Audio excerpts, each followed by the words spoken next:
Hey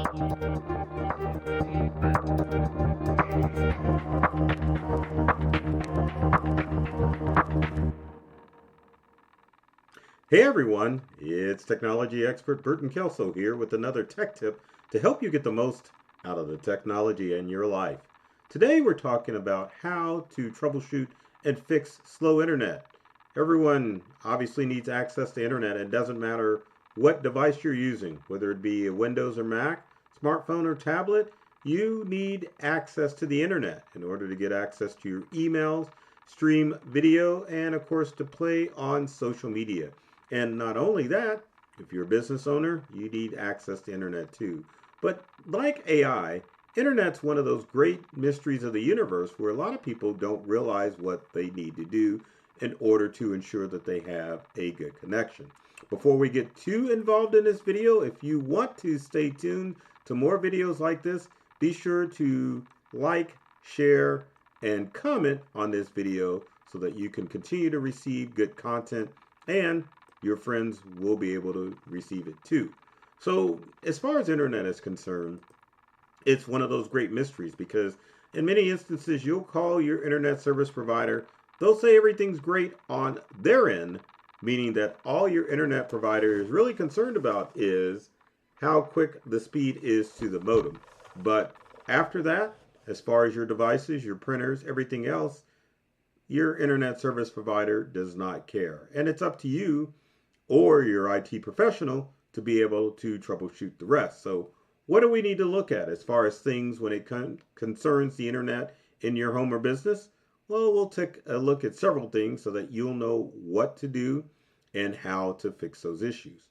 So the first thing that you have to look at as far as slow internet is, did you get the right internet service? Are you using gerbil powered internet to power all of those internet things in your home? And I realize I use the word internet quite a bit, but it's all internet related, right? Well, anyway, there are several internet services out there, and probably the best for a home or a business would be what I would call cable-based or fiber-based service.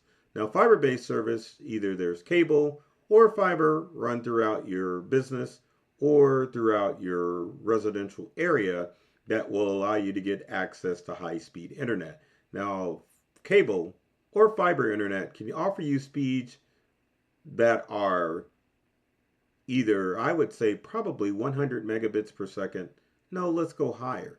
300 megabits per second up to a gigabit or two of speed. Now, that's through a wire. That is not wireless.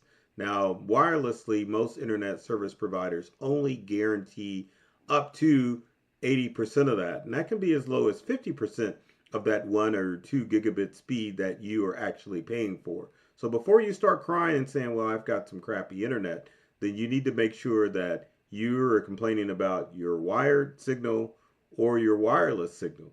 Also, as far as internet providers are concerned, now you have mobile hotspots and you have home internet services from T-Mobile and Verizon, which offer cellular internet, which with today's 5G speeds are pretty good, but they aren't going to give you the speeds that you would get with your fiber or cable-based internet. So the deciding factor is this: if it's only you and maybe one other person, then, and if you're in a rural area and there's no fiber in your area, then you probably could go with a home-based internet service. Also, if you do minimal streaming, not fiber, we'll say cellular internet service would be good enough for you. If you do minimal streaming, you just need to check email, surf the internet occasionally, then cellular internet is going to be good for you. But if you're in an urban area, you stream a lot within your home and your business, then you need to make sure that you are using cable internet service or fiber internet service in order to make sure that you get the bandwidth that you need in order to make sure that all of your devices and everything internet everything internet is going to work within your home or business. Next is one simple trick that most people don't think of, and you've got to do it right, is to make sure that you reset that modem every now and then. Every now and then, your internet speeds will slow down because your modem needs to be reset. Now, your modem, and when I say reset, let me clarify that. You need to unplug and plug in your modem again. Sometimes your internet service provider will make changes to their service, and so in doing so, your modem and router need to be unplugged and plugged back in to get those changes on your end. Now, you never want to reset a modem or a router because it will clear out all of your current settings, meaning that every device in your home knows what to connect to. And if you reset it, then it resets that modem and router back to factory defaults, and you'll have to reconfigure your home network. So always remember, if you are running into slow issues, make sure that you unplug your modem and router and allow it to catch up with what your internet service provider is delivering to you. Next on that list of things that could be going wrong with your slow internet is that maybe you just have too many devices connected to your wired or wireless internet service.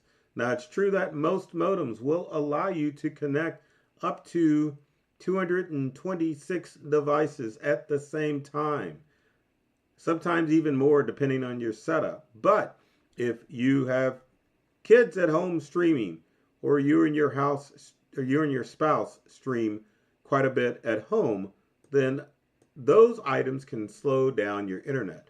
Also, your network traffic can be slowed down by anything smart that you have in your home, such as Amazon devices, Google Home devices, wireless cameras or wired cameras, any smart home device that you have connected to your router can slow down your internet, even though it's not pulling a signal directly from the internet all the time. So again, that brings up the question of how much bandwidth are you getting with your internet provider? Are you using 1G and maybe you need to update to 2G or higher with your internet service?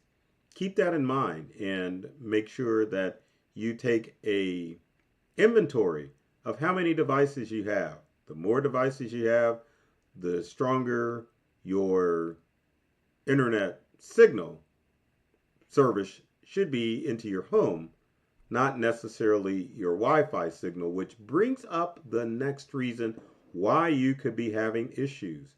It's a good possibility that the Wi-Fi in your home sucks. Many people get upset and think that they're having issues with their router, when in all actuality, it could be the fact that you've just got crappy signal in your home. Now, one of the best things that you should do to improve your internet signal or your Wi-Fi signal throughout your home is to make sure that you have a internet router that is able to provide a signal throughout your home and that it's properly located. Most store-bought routers can cover realistically about a 1,500 to a 2,000 square foot home or office area with one single router. Routers are pretty powerful now to think about all those waves going through your body. But yeah, most routers nowadays can cover pretty good distance.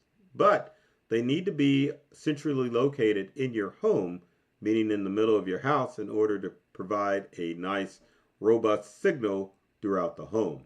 Now, even if you have an instance where you're not able to locate your router in the center of your home, or you have a pretty large home, you only have two options, and the options are kind of limited. So number one, you can get wireless range extenders, which frankly, I'm not too much of a fan of, because if you do a wireless range extender, all you're doing is repeating that wireless signal, and it degrades or you lose some of that speed once you start installing wireless range extenders. Now, this gets into the whole issue of what do I get as far as range extenders. But before we talk about that, your other option would be to run wired access to those weak areas of your homes and install um, access points such as ubiquity access points, which is what I had to do in my home, which has fixed the wireless issue. Now, as far as your options as routers, my recommendation, well, I'm getting ahead of myself. Let's go back and verify that you do have a strong Wi-Fi signal throughout your home, not internet signal, Wi-Fi signal, meaning that you are getting full bars wherever you are in your house when it comes to the Wi-Fi connection in your home.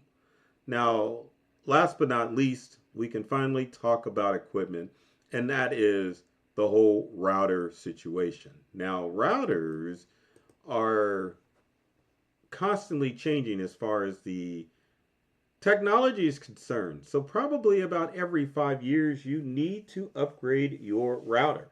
And the router is probably like the James Brown of your household, meaning that it's the hardest person working in the household, which means it's running 24 hours a day. And after a while, it just gets tired. Like James always would say, I can't go no more. And your router just gets to that point. So it's a good idea to replace that router every 5 years. Now, here comes the big debate that everyone talks about. It's up to you, but my professional recommendation, especially since these videos are geared for tech tips for non-tech people, go ahead and rent the router and modem from your internet service provider. Trust me, it is worth paying that extra $5 to $10 a month to get a router from your internet provider. Why? Well, when it comes time to get a new router, since you're leasing the equipment, you can just walk into your favorite internet store and swap it out for a newer model. It also, if you are leasing the router and modem from your internet service provider, whenever you have issues with that piece of equipment, they have to troubleshoot it for you and send out a technician sometimes to go through the full process. So would you rather the headache of dealing with a third party router, thinking that, oh, I'm going to get a better router, when you probably don't know anything about routers? Just rent the equipment from your internet provider. For you tech nerds that stumbled across this video, you can get your own darn routers and mess with it what you want, but please don't make that recommendation to people who don't have any clue as to how a router will work. But switch that thing out. If you haven't switched your router out, if you can't remember, now may be the time to swap that router out so that you can have robust internet. Now, again, internet can be a hard thing to troubleshoot, and just to make sure that you have the tools on hand to help you through that process, there are a couple of tools that you can use in order to help your internet troubleshooting process. The first tool is my favorite, which is speedtest.net. Anytime that you think that you're having problems with the internet, just go to speedtest.net, as you can see at the upper left-hand corner. If you go to speedtest.net, we'll give you your location, who your internet provider is. It's just a simple matter of hitting go, and Speedtest will give you your upload and your download speed as far as your internet is concerned. Now, my upload and download speed are good enough for streaming on even global television, and as you can see, my download speed is currently at 95 megabits per second. Now, I am using a wireless connection. I am quite a ways from my router, and I've got the internet speed that I need in order to do what it is that I do. Under most circumstances in today's world, your upload and your download speed should be pretty equal as far as your speed is concerned. Also, the good thing about Speed Test now is that it'll tell you as far as how your quality is for what you're trying to do.